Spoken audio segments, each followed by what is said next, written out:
we asked for first responder ghost stories. And you all Delivered. Help me solve a crime, question mark, question mark, question mark. Paranormal 911 call. Comforted by the ghost of an EMT after being hit by a truck. And the ghosts of past firefighters here also like to prank the current firefighters. I knew in my soul it was whatever entity or demon I had banished, letting me know it was still there. What is it? Is it a guardian angel? Is it the spirit of an EMT or Right. doppelgangers? Mm-hmm.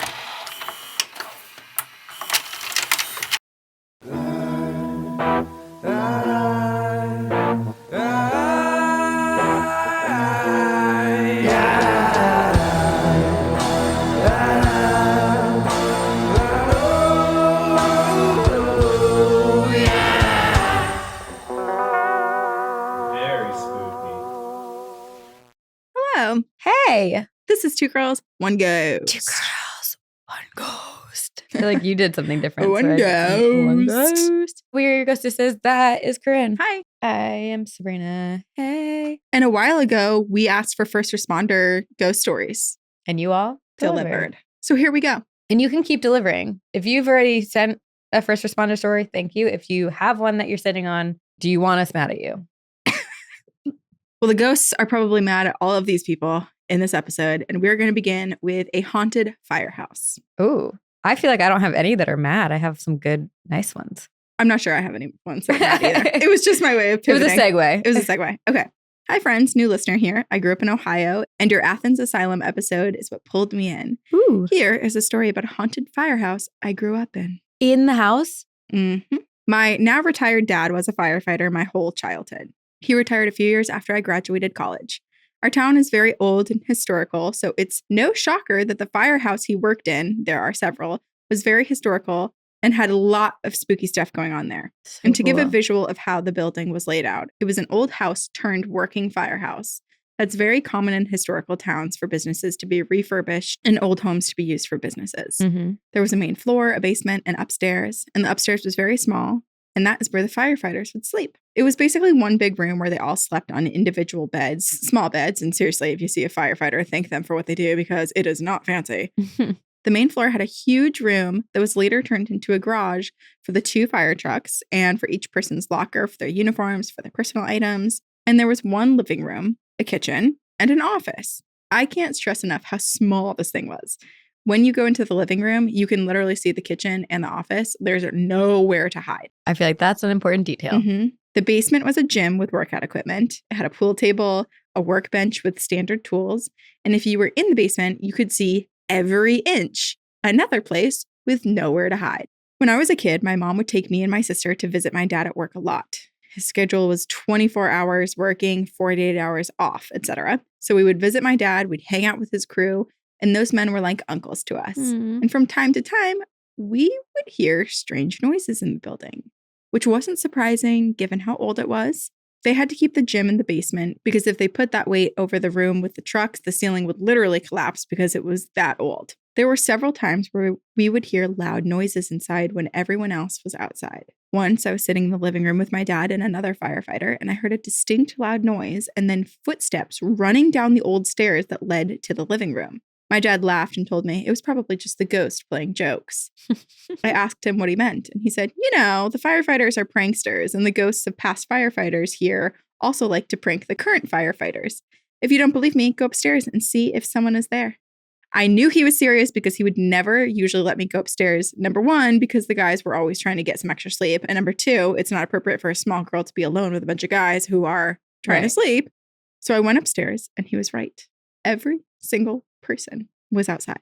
And this was a theme for what I call prank hauntings. Oh, I love this. I know. And they're all friendly. They're all friendly. They're The hanging out with firehouse their is just full of prankster ghosts. brothers. Oh. The prankster hauntings happened all the time in this building. When my dad would be in the basement working out, the radio would randomly come on and would always be playing the same song. This was in the 90s. There was no Bluetooth, no way for anyone to control from another room. It was a super old radio, and no matter what day or time it would always be the same song and always in the same spot. What song? We don't know. Yeah, I want to know. Another time, one of the guys was in the basement and a small light over the workbench would turn on and then back off.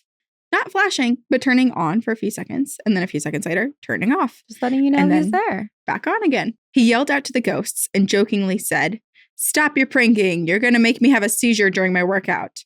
And the lights really started flashing.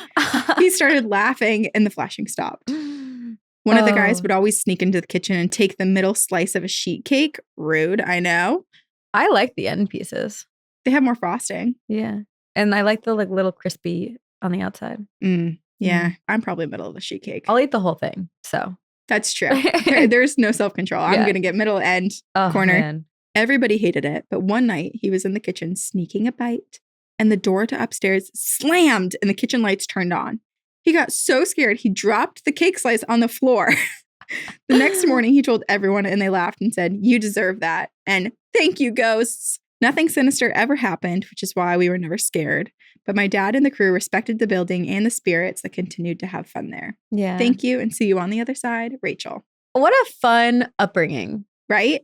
Like they were there all the time. If he was there every 3 days, basically, like they spent so much time at that firehouse. And the ghost probably loved having you come and teasing you, playing with you. I mean, they clearly were having fun in the afterlife and messing with all the other firefighters. Which, thank goodness that was the experience that these firefighters had, because what they have to do in the places they have to go into, the people they have to help. Because that's another thing. I feel like oftentimes when people think of firefighters, they think of them just fighting fire. And like, they respond to so many things, a variety of calls. So many. Doesn't a fire truck have to show up if an ambulance is called? I think so. Yeah. Something like that. Yeah. There's a lot of opportunity for them to be traumatized and lose sleep. And I'm glad that the ghosts here are like, no, we're just here for a good time. You guys get your rest. We're just, we're just chilling. We're hanging out. We're boys. Eating cake. Yeah. Messing with each other.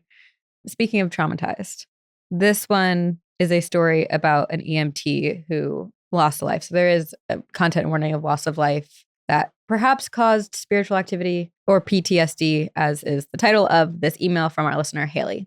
I do have a really good one to end us on, so don't worry. They're not all sad. Hi, Sabrina and Corinne. I'm a fairly new listener of Two Girls, One Ghost. This is back in 2019. When I started listening, I tried to make a rule for myself to only listen while I walk my dog and or work out because I moved into a new house that's pretty old and I don't want to risk scaring myself. But that rule did not last long, and I find myself listening from morning until 8 p.m.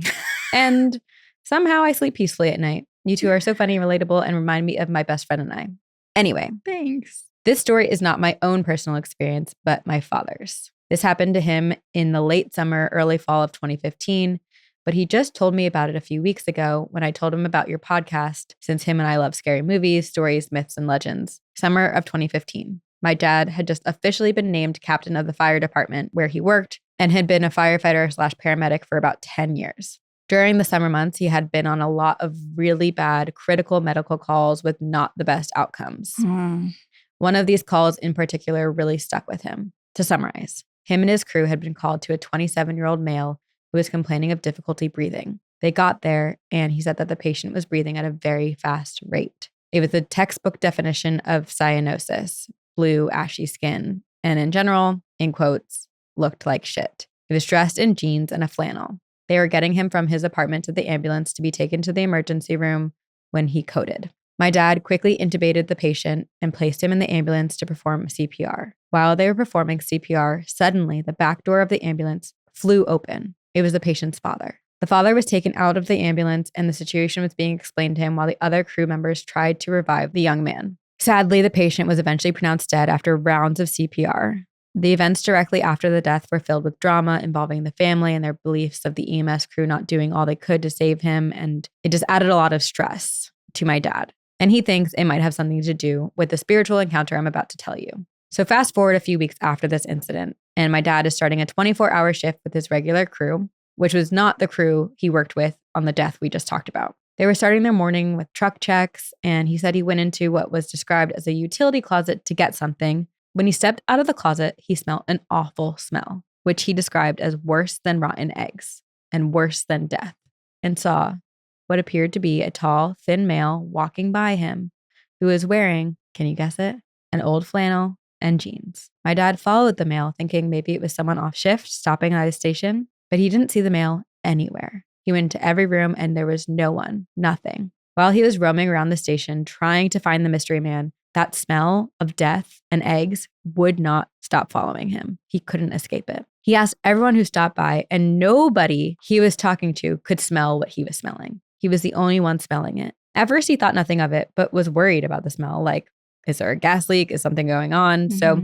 he Googled it, and he Googled rotten egg smell. And he found a bunch of information that was described worse than rotten eggs are sometimes associated with ghosts and spirits. But usually demonic. I know. But maybe it just rotting smell. I don't know. Yeah. But then this is when my dad put all the pieces together and remembered the outfit of the man and shit a brick because he was freaked out. He says to this day, he has not encountered the male since or any other spirits. And he's not sure if maybe he just saw this man because of how traumatic the experience was. But my theory is that the spirit came back to visit my dad, kind of to let him know that he has come to terms with his death and has accepted it. But I also believe that he has forgiven my dad and wanted to acknowledge that they and his team did everything they could to save his life. Feel free to read this story. My dad and I would be honored. I'll send in a Ouija story later when it isn't 10:30 p.m. because this girl needs her sleep. Love you guys. See you on the other side. Haley. My gosh. I'm so curious. Like, I know this isn't like you should just like respect people's privacy, but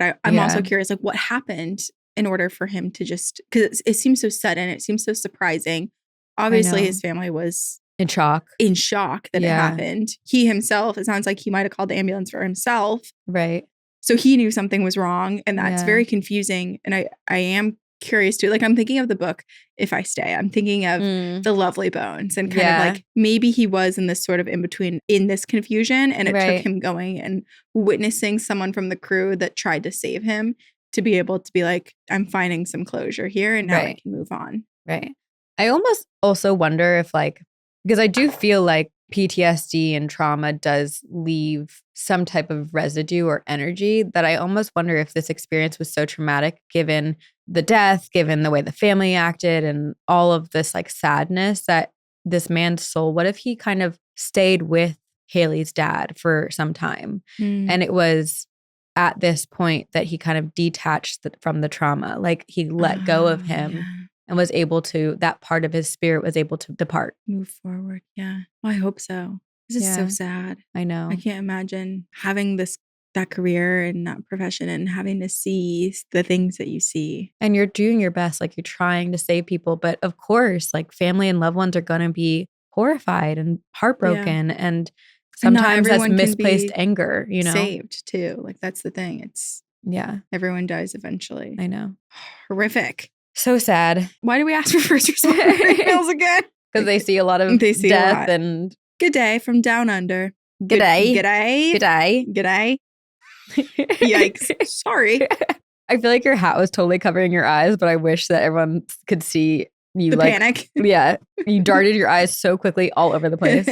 Realizing that I just don't have it. Yeah. I cannot say it correctly. Okay. Thank you for being such bingeable badasses. Although going back through this catalog is a full is a full-on time warp. My name is Riley. I was going back and listening to episode 170, and there was a listener story that involved a paranormal 911 call, and the father got home to police inside their house, and only breathing could be heard. So I work for a state ambulance service here in Oz, and was a call taker for a time, and now a dispatcher.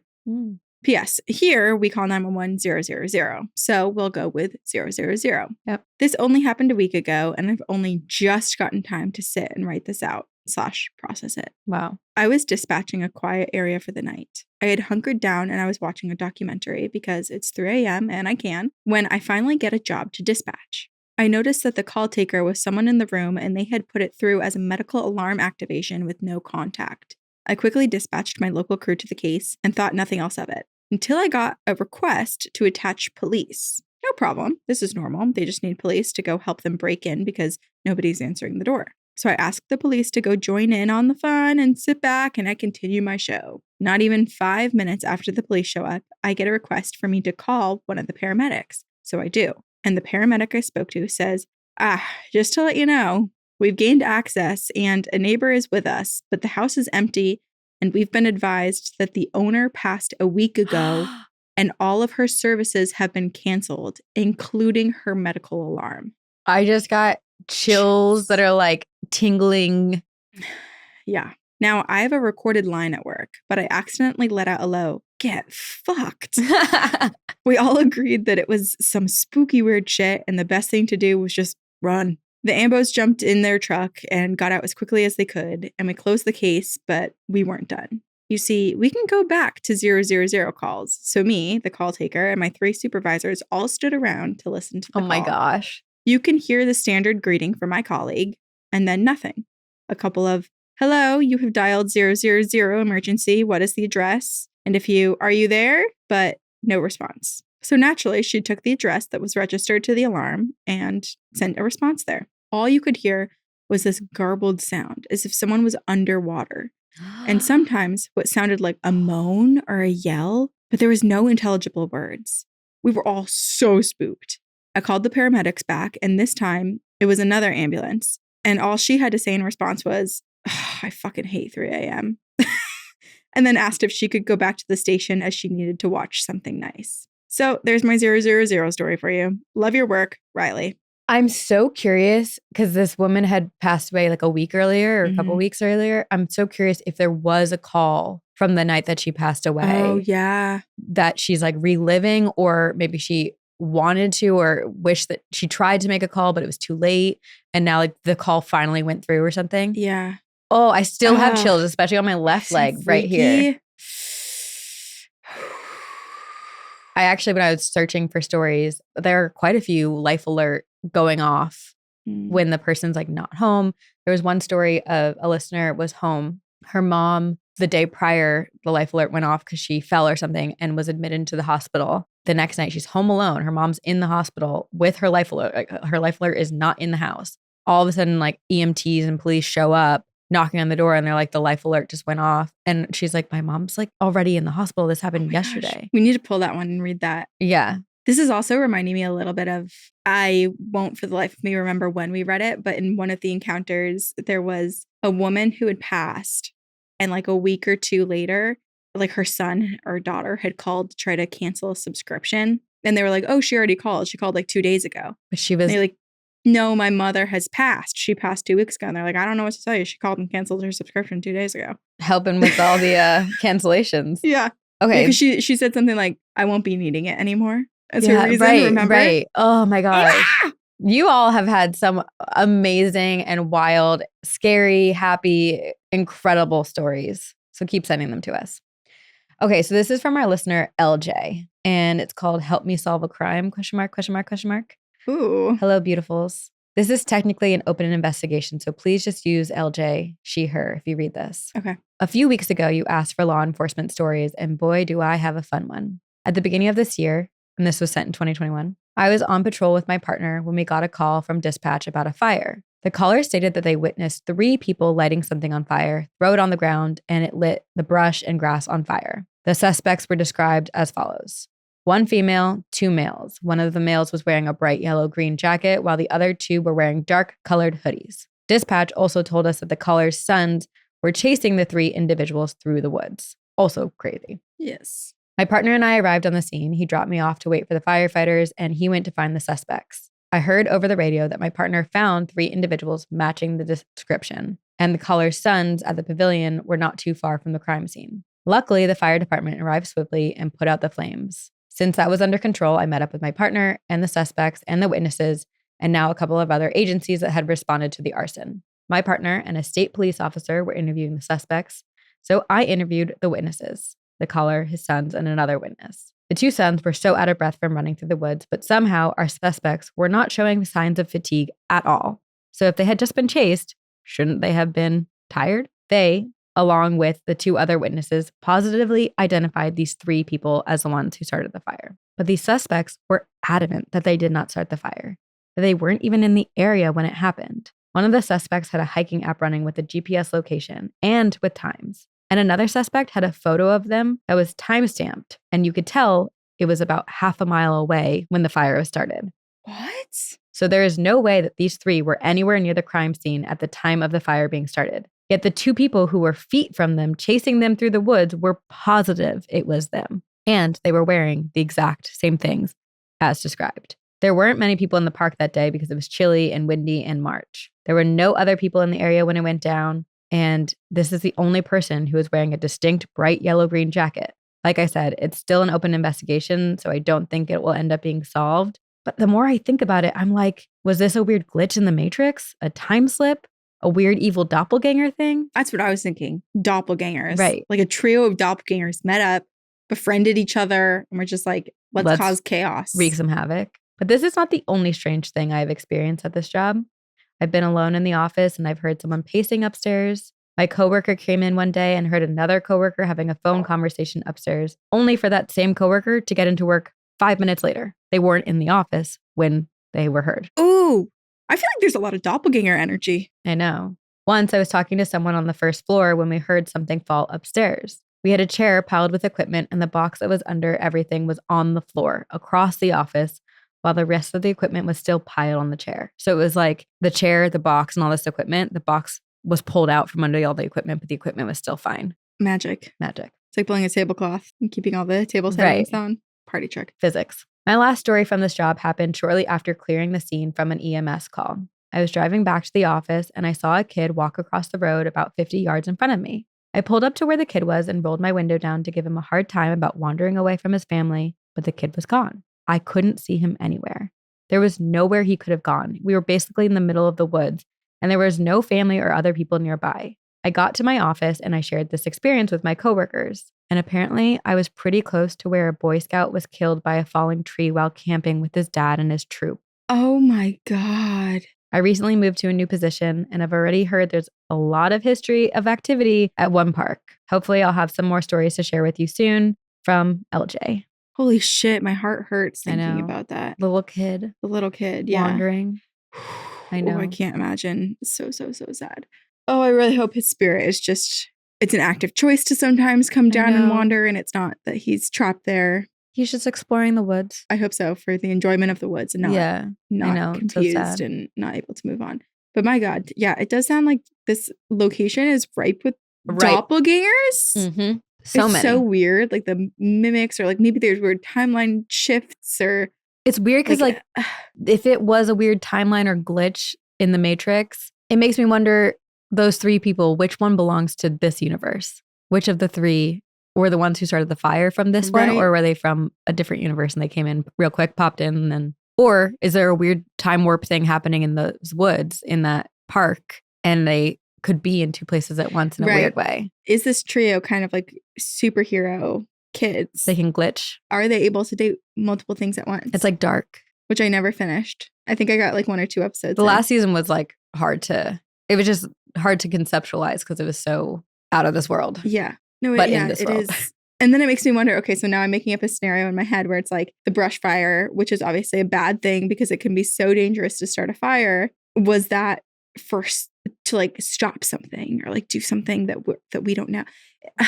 We don't know. I don't know. It's an unsolved crime and it doesn't seem like it will be solved. Right. Also, the fact that they all had alibis too and evidence of their alibis. Thank goodness they had the evidence. Yeah, but it also kind of makes me now think that maybe they do split off and have, I don't know. But all 3 of them were seen. And there's a photo of all 3 of them at the time that the fire was started far away. It's so weird.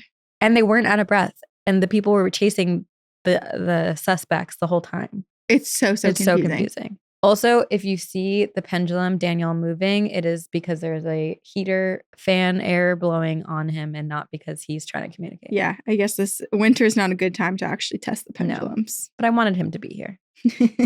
Okay, I have one that's called 3 Stories in One. Love it. Perfect. Hello, my ghostesses. Buckle up, ladies. This story is long and it has 3 different ghost stories thrown together. It's also really not long. It's pretty short. One of my close friends was moving, so for her going away party, she had a bonfire like you do in Iowa. So I'm sitting around the fire and we start traveling to the idea of ghost stories. I started telling mine to one guy who started to listen. So I was about 7 or 8 at my local community theater. I was sitting alone backstage and there was only 2 people on stage. I'm sitting on a bar stool when all of a sudden, someone pulled on the back of my shirt. I turn around and no one was there. I flipped out. I ran to the scene shop. And 20 years later, I still refuse to be alone in the theater in the dark. So this guy decides to scoff at me and tells me this story. And warning, this story happens to be pretty graphic. Oh my God. This happened in the theater? Trying to one up your story. This is around the bonfire. So she tells this guy like, oh yeah, it was tugged as a child in the theater. And he's like, you think that's a scary ghost story? Here's mine. Okay, so here's this is actually my dream bonfire. Right? So his dad / uncle, I don't quite remember, is a first responder from that area that I live in. And he went down to Louisiana to help right after Hurricane Katrina hit. He and a few guys were assigned to walk down this one row of houses to see if there were any bodies that happened to be there for them to pull. The flood level went to the roof in this area, and that was after the water levels went down. So at one point, one of the team members starts saying that they can hear a baby crying somewhere. So thinking that there might be a child somewhere that's alive, they start running to the sound. Oh no. They find the house where the cry was the loudest. They burst in, they run upstairs, and they find the room, and inside the crib was a small baby that was, and to make it a little less graphic from what he told me, sadly passed away. The guy who first heard the cry went to pick up the lifeless child, and as soon as he touched it, the crying stopped. So as terrifying as this story is, the guy was obviously trying to gross me out with some of the details he was sharing. We went back and forth about how he's a skeptic, and I'm very much a believer. And during the latter conversation across the bonfire, another person stops our conversation dead when he tells us this story. And backstory, this third person is Native American. He tells us the story about how he has had a spirit following his family named Herbie. I like Herbie. Don't be fooled by the name. Oh. The way he described this spirit is freaking terrifying. Okay. He described Herbie as dressed like the Grim Reaper, but crawled on all fours, exorcist style. Apparently, way, way back, this spirit was human and did this guy's ancestors wrong and was punished to eternal servitude to his family. What? From what I could understand, this spirit is bound to his family because they have a piece of his skeleton wrapped in a medicine man's protection. And not only does the spirit protect this family, it can be sicked onto other people. Someone wronged this guy's dad, and he sent Herbie after him, and it did not fare well for the other guy. Yeah, so then I went home. I watched Rainbows and Unicorns so I didn't have nightmares for months. I love your guys' podcast. I'm still working on current episodes. See you on the other side. Megan. I want to know way more details about Herbie. And who are you friends with? Like, what's this bonfire? Can we be invited? Because people have intense stories. Yeah, you collect some haunted friends. Jeez. The Katrina one is so sad. That one is traumatizing to hear. Yeah. And I imagine that there are so many stories similar to that or spiritual stories. I mean, that area is already so spiritual and filled with energy, but like with all of that death and all of that trauma, there were probably so many experiences of like hearing someone, but was it their spirit and the child? Whew, okay. Well, also, I've never like it's wild that there's like a crouching, crawling, creepy ass spirit that you would feel is probably like the scariest thing in the world, but that it's like it belongs to you. But clearly it's forced to stay there. So like it's almost like if you let it go, it would probably almost enact revenge on you. Maybe. Or like, could this be the time to break the curse? Like, can you release him? What your ancestors did and what this guy did with your ancestors, like move on. Talk about breaking generational curses. Yeah. Oh my gosh. Okay, well, since I teased this and I clearly was butchering the way that the story was told, I did find it about the life alert. This is called Demon, Dark Entity Story. Okay, well, this is not how I thought it was going to start based on the information you had said. This is from our listener, Rebecca.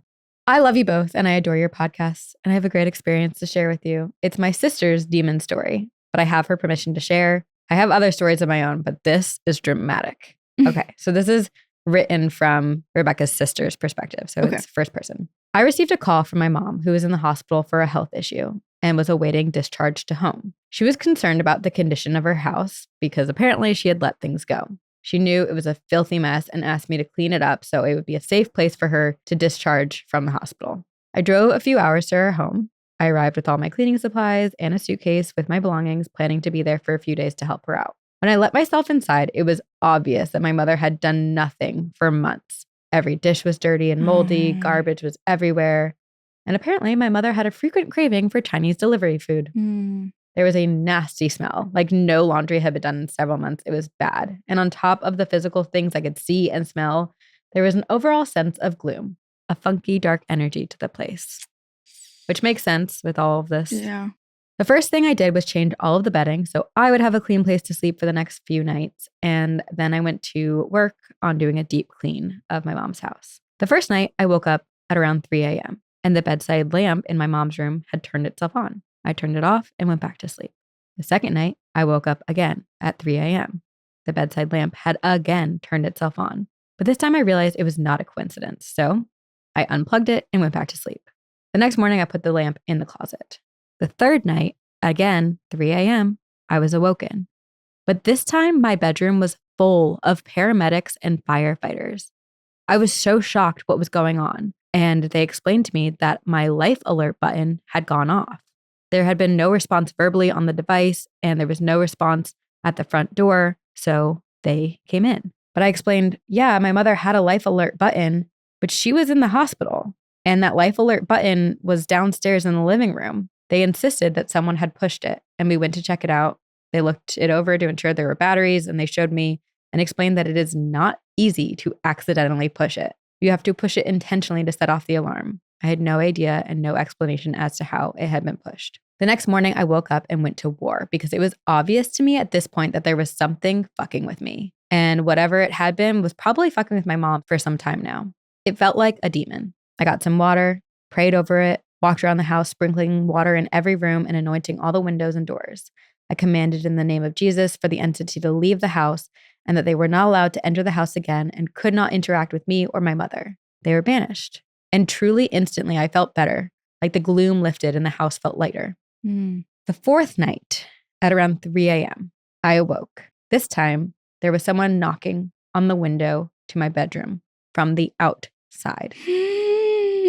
No one was there. I knew in my soul it was whatever entity or demon I had banished, letting me know it was still there. I prayed for it to leave me alone in the name of Jesus, and the knocking stopped. I finished cleaning and set my mom up with a housekeeping service and a neighbor who could run errands for her, like grocery shop. I was happy to welcome her home after she was discharged from the hospital, and my mom was very appreciative, and she was impressed with how nice the place looked and smelled. Before I left, she told me that she could tell that I had done something else to her house. She said it felt lighter, energetically. The energy was very different. And she was like, it feels like a darkness has been removed. I never mentioned anything to my mom about the gloomy feeling or these 3 a.m. incidents that occurred 4 nights in a row, or about the blessing I had done to the house. But sure enough, she felt it. As far as I know, the entity never returned. I hope you enjoyed this encounter. From Rebecca and her sister. It's interesting because if she hadn't said that it feels demonic and it feels dark and oppressive, I would have thought that perhaps the spirits of the house were like, oh my God, who are you? You're not the person who's supposed to be here. Right. After witnessing probably the life alert button going off and her mom Going to the hospital. being taken to the hospital. So they're probably like, beep, beep, beep, like, press the alarm and get this girl out of Intruder. here. Intruder. Like, that's how they know. Get people here. You press this button. Yeah. But the fact that it did feel oppressive and dark, obviously, like you. Right. It is interesting to call first responders, though. Mm-hmm. Like, it does make me wonder if there was a good spirit with the bad spirit, Right. or if it was just a bad spirit trying to fuck with her and mess up her sleep. It's also one of those things where it's like when someone has a house that there's like a hoarding or lack of cleaning and that sort of situation. Obviously, they're in such a tough state mentally and probably physically as well. But yeah, like it makes sense that they're unfortunately targets for entities that like Chaos. to feed on chaos and depressive states and people who aren't feeling quite themselves. Yeah. I am glad that their mom has them to help clean and take care of her. Me too. I have another story. We get a double one from Riley, who sent the 000 call. So Riley sent in another story called Don't Scare the Baby Paramedics. G'day, ladies. G'day. What's up? That was better. I have a few stories to share about the haunted accommodations my employer used to put us up in for our training courses. Besides the horrible food, shocking state of the bathrooms, holes in the floor that dropped from the top floor to the bottom, and the amount of dust that layered every square inch, there was also plenty of paranormal shit going down as the accommodations is on the grounds of an old psychiatric hospital in Sydney, Australia. Okay. I mean, speaking about like having dark energy festering in a place where it's like cluttered and dirty and not clean, it's one thing to have crappy accommodations in the sense of like small bed, not like a lot of room. Yeah. But you can dust. Yeah, It can be clean. was this just a one-time thing? It was like their first time booking this accommodation and they had no idea that it was going to be so terrible? I don't know. Or is this like a continued thing where it's like, oh, well, we get the best price over it? Yeah. Well, so-and-so in. Bedbug in. Bedbug in. They used to bring patients through tunnels via the harbor at the psychiatric hospital. Oh, wow. So on to the story. The first story takes place at 3 a.m. for a dear friend of mine who needed to go to the bathroom. To paint a picture, the lights on our floor, top floor, did not work in either the male or female bathrooms. So he was minding his own business when he heard a crash and a thud in the cubicle next door to him. And being the classic bloke he is, he yells out, "You all right, mate? You all right, mate?" It was very... This is not going to go well. I'm going to stop Fish trying. are friends, not food. Not food. With a groan in response. So he finishes up and he rushes to the cubicle next to him where there is nobody to be seen.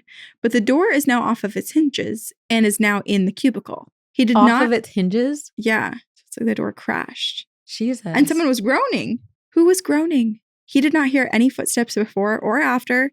No flushing. And he was the only one in there at the entrance. He goes white to this day telling this story. Oh, so scary. And it's like right next to you as your pants are down. And another story happened to another lady on my floor. She had gotten back to our accommodation after a weekend and put on some fresh sheets as she always did. Later that night, after a couple of rounds of trivia and beers and a snitty. What's a snitty? I don't know. Like a a cigarette? smoke or something? Yeah. I don't know. We both thought the same thing. Snitty. Snitty slang Australia. A chicken schnitzel, Wow. which comes with a generous side of chips and a forest of a salad. That's not what we thought. Not at all. Okay, now we know what a snitty is. It's legendary. Wow. Beers and a robust meal, basically. Chicken dinner. Okay, so after a couple of rounds of trivia and beers and a snitty, we all head off to bed. We wake a few hours later to our friend screaming, and myself and 3 blokes on our floor and the other 5 women all ran to her room to see if she was okay. She was woken by something dragging her out of bed, and when she was released, she turned the light on, and her fresh, clean sheets were covered in numbers written in pencil, which she swears to this day she didn't have any pencils. What numbers? That's freaking... Oh, Ghost got a math. I don't know. That's terrifying. That oh my God. Feels like some ancient curse was like written on her bed sheets. Jesus. Our last story happened to me and to one of the younger guys on our floor. A group of us had just done a night tour of the grounds on a ghost hunt, and I refused to look at anything or anywhere because I'm not prepared for that. Just be blindfolded the whole ghost hunt. We were making our way back to our rooms, and we decided to take the lift. Now, we were warned prior that this place was haunted, and the lift is ancient, and it's also a little spooky. So, smart decisions on our part. We get in the elevator, we hit level 4, the top level, and off we go. The doors close, the lift shudders to life, and the lights go out. We're in complete darkness.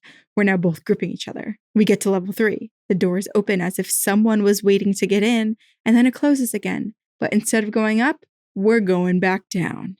The lights are still out. We get to the bottom. The doors open, but only halfway. So we're unable to get out. And then it closes. And we're rattling our way back up again. But this time, as the doors close, the lights flicker on. And this time, we get to the top floor. My mate and I, we rush out as soon as the lift doors open. And once we're out of the lift, we realized just how cool it was to be in that lift because the corridor was warm and how we both felt so scared in the lift. But before long, we were laughing and we were in good spirits again. So fuck that lift. We never went back in. In good spirits is a good phrase to use. Some other honorable mentions from this place. A mate was held down in the middle of the night by a weight on his shoulders and chest. On level 2, you could hear running up and down the corridor. In another wing of the accommodation, you could hear yelling at all hours of the night, and doors that were locked would be wide open. There were also reports of faces and shadows being seen in the windows. So yeah, safe to say there were more complaints than there were compliments. And now trainees get lush apartments. My wife got the nicest apartment for training, and I feel cheated. Lots of love from Australia, Riley.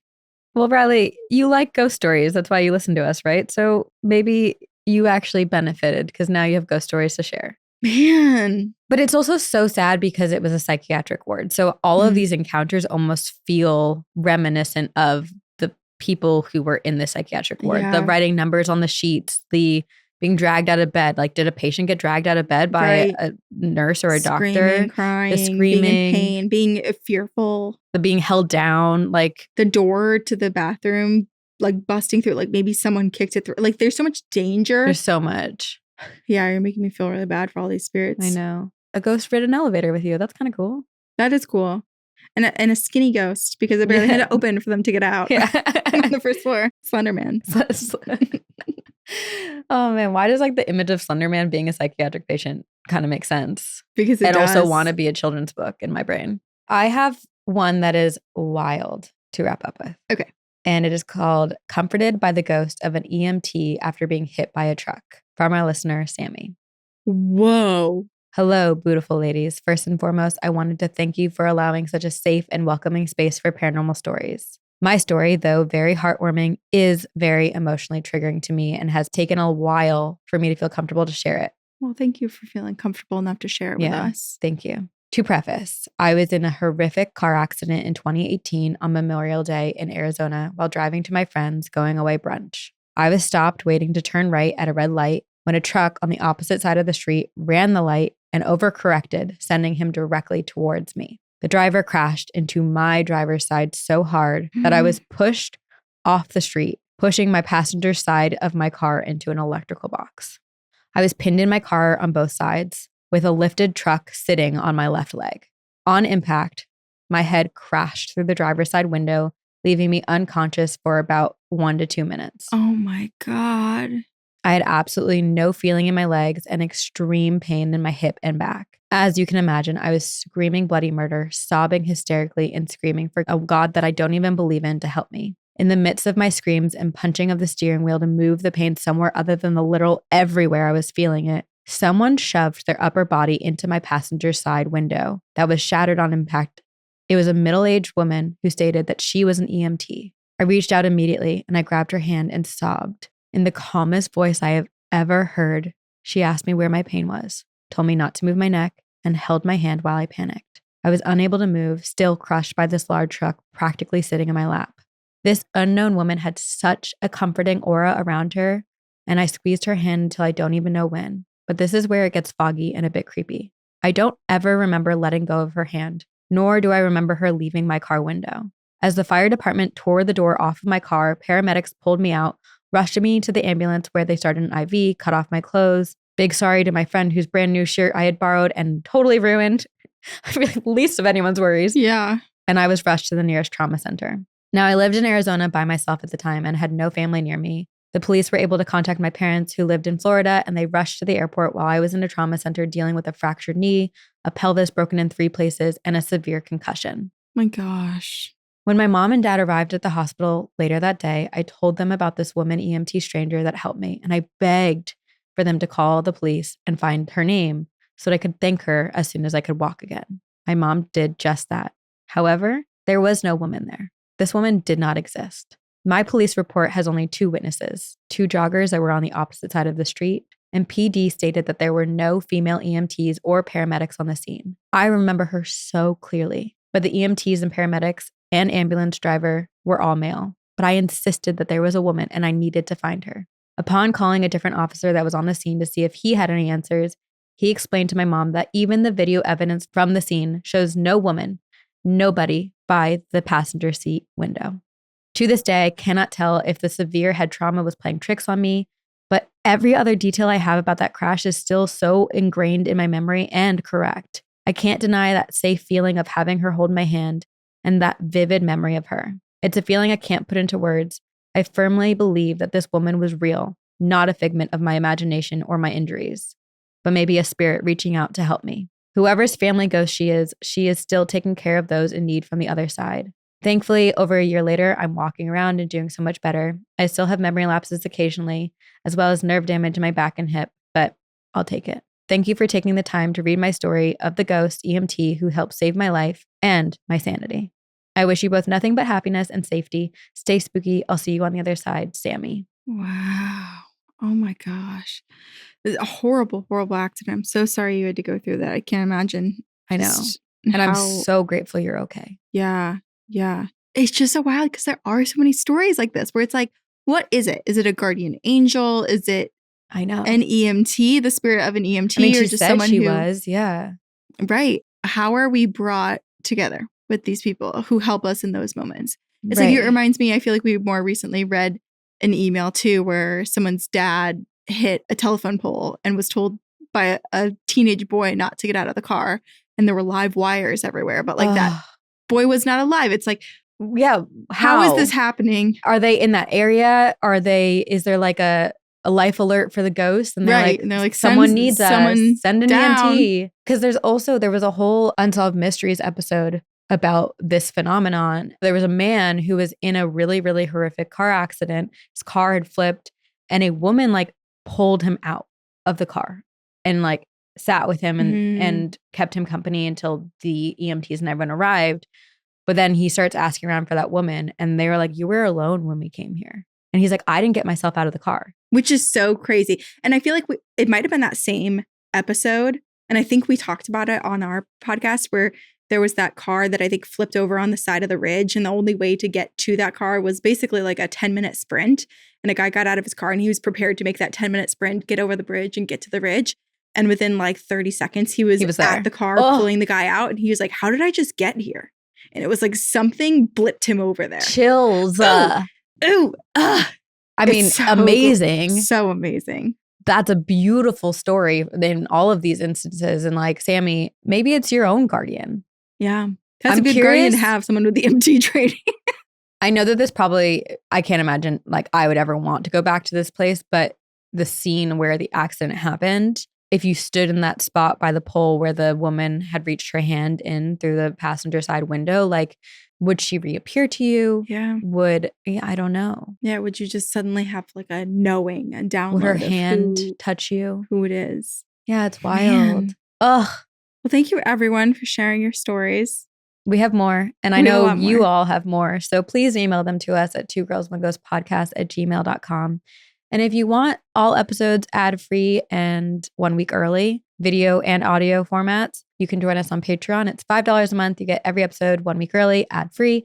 You get one bonus episode a month. You get to join book club. And we have campfire stories every Tuesday on Patreon where you can come share your story live. Thank you to Jamie, who edits and produces our podcast. We so appreciate you. Yes. And we love you all. And we will see you on the other side. Very spooky.